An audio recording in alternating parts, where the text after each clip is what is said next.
These are all Look my. at her. These are all my peoples. Hello. Say hey, peoples.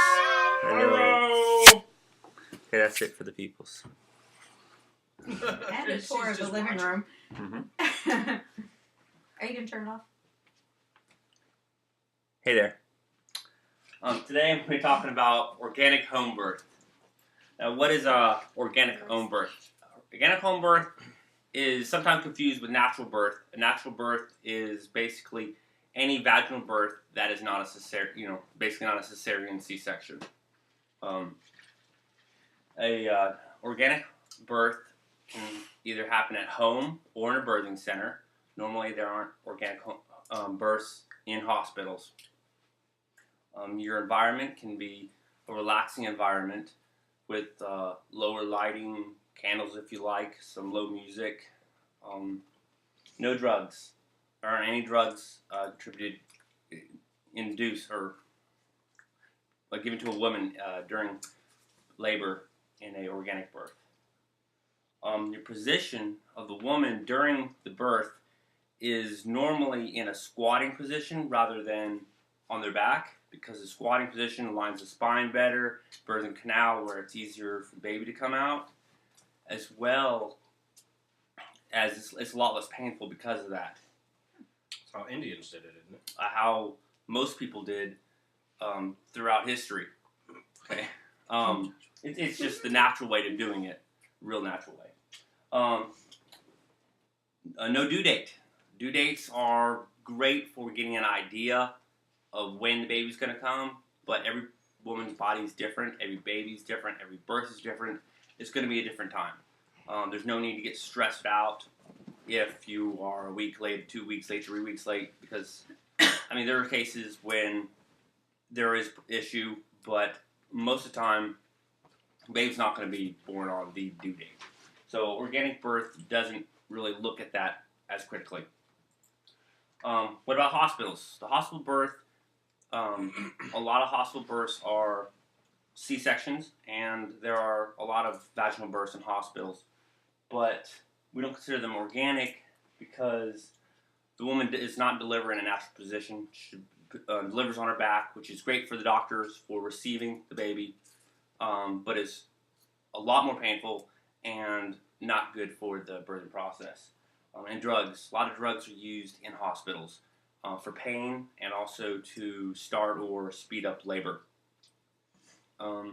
Sometimes you'll be you'll be past your due date and the doctor really wants you to go ahead and have that baby, or maybe it's getting close to the weekend, the doctor really wants you to have that baby. So a lot of reasons for an induction, but you also have what's called epidurals, which helps diminish the pain that's caused sometimes by being on your back, whatever.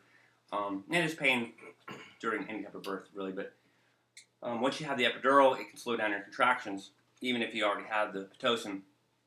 And then when you slow down those contractions, then you end up having to have that Pitocin. The Pitocin will speed up the baby's heart rate, and then once you have those contractions from the epidural are unnatural, and they're going to be a lot stronger and a lot harder than just natural contractions. So you're going to need the epidural. So then you get an epidural, and the epidural will slow down the contractions again and slows down the baby heart rate. Then you have to get some more Pitocin to go back to some more contractions, and then you're increasing on the baby's heart rate again. So anyway, the cycle goes back and forth between epidural and Pitocin, back and forth, until the doctor finally comes up to you and says, hey, your baby's heart rate is out crazy, so we're going to have to do a C-section. And then you're sort of forced in a C-section, even if you went in there for a natural birth to begin with. Which brings us to our statistics here. 30% of cesarean sections are due to fetal distress. Fetal distress is what we're talking about with the increased baby's heart rate from all the drugs. And 65% of all births in developed countries are now C-sections. What? 65%. Wow. No joke. The rate of C-sections has grown exponentially in the last 30 years. Wow. And most of it is due to, as you can see, 30% to that fetal distress. 19% of all older educated women have cesarean sections. But if you look at this, 19%, 65%, well, how come we have a lot less of the older, more educated women having less C-sections? And here we have 21 to 30-year-olds, 79% of them are more likely to have C-sections. So, why are you having more younger people having C-sections and less older people having C-sections? Well, a lot of times you have the younger generation, they're not knowledgeable, they don't understand, they just go to the hospital says do this, do that, and then all this happens and they end up having a C-section. And it also correlates with home births. More older, knowledgeable women are end up having more home births than the younger people. Well, okay, if what the hospital's doing is so bad and so terrible, well, why does the hospital do that? Aren't they there to help us? That's a big question. Well, profit. Hospitals are there to make money. If they don't make money, then they don't exist anymore. They have to make money. They've got to compete with other hospitals, whatever.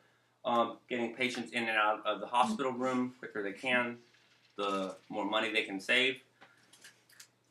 If you're going to have a woman that has a 24-hour labor, well, that's going to eat up a lot of resources, a lot of hospital room time. Cesarean sections are they're even becoming more like offered before a vaginal birth is even tried. Just a planned C-section.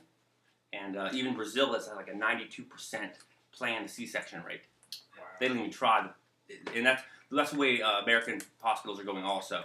Yeah, you pick your due date. I even went, when we went to have her, they asked us, would you rather just do a C-section? And I was like, no. Wow. And they pushed a Pitocin the entire time, just in interviewing the I'm hospital surprised a South staff. American country has more. Yeah. Oh, yeah. Drugs. Everything they do at the hospital, they can charge you for. So even though drugs may or may not be a big money maker for them, I'm sure they don't mind offering it. The doctors. Well, why do doctors do these procedures like this? Well, they have families. They want to get home at a certain time of day. They don't want to be at the hospital till 3 or 4 in the morning. So a quick way to get out of that is induced labor. Or how about the weekends? You want to make sure that the baby is born before the weekend? Induced labor. And then, of course, starts the process of Pitocin and C-section ends up. The doctors aren't going to be as connected with you as, let's say, a midwife. Midwife will come to your home to get to know your family, your children, your dog, your cat. Many visits. They understand your body. It's a lot more personal connection. Doctors, they tend to have a lot of patients, and you're on a little, on a computer and like a little folder and pull you out whenever you visit. So. Well, if home births and organic births are so great and awesome, well, why aren't more people doing that? What's the holdup? Well, before the 1900s, 100% of births, or almost 100% of births, were organic home births. From the beginning of civilization, we've been having these types of births. And there were a network of midwives that really knew what they were doing. Now, there's been a lot of advances in knowledge about the body that current midwives use and utilize to know certain symptoms, but in general, midwives were very good at their occupation. Not till the 1900s did the hospitals really start taking that over from the midwives. There's not that many midwives anymore because of this. But in the 1970s, now less than 1% of all births are organic at all. And currently, actually, since 2004, we've had a very steady increase in home births, about 20% more home births or organic births since 2004. And a big contribution to this is more knowledge. People are starting to understand. It's just kind of like food. People are starting to understand that organic food is better. It's not just tastes better or feels better, but it is better for you, and it's whole better. Not all the chemicals. It's not as good. People are starting to see the same thing in their birthing process. And that's it. Good job, Serenity. Wait, you Serenity, did you that, did baby. it. Serenity stole the She show.